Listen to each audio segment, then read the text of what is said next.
কবরে আসার পর হযরত আলী নবীর সাহাবী আবু জার গিফারি রাদিয়াল্লাহু তাআলা আনহুকে লক্ষ্য করে বললেন, ও আবু জার, তুমি কি করে জানলে আজকে ফাতেমা দুনিয়া থেকে বিদায় হয়ে গিয়েছে?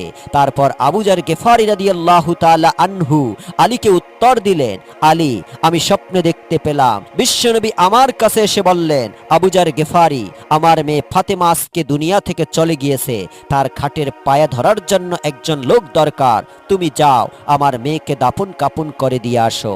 অতঃপর তারা সবাই মিলে মা ফাতেমার লাশ কবরের মধ্যে নামালেন। এরপর কবরের উদ্দেশ্য করে আবু জার গিফারি রাদিয়াল্লাহু তাআলা আনহু বলতে লাগলেন, হে কবর, তুমি কি জানো তোমার মধ্যে আজকে কাকে রেখে যাচ্ছি?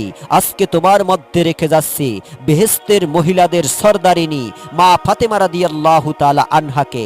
সাবধান কবর, তুমি কিন্তু তার সাথে ভালো ব্যবহার করবে। কবর থেকে কোনো আওয়াজ আসছে না। আবু জার গিফারি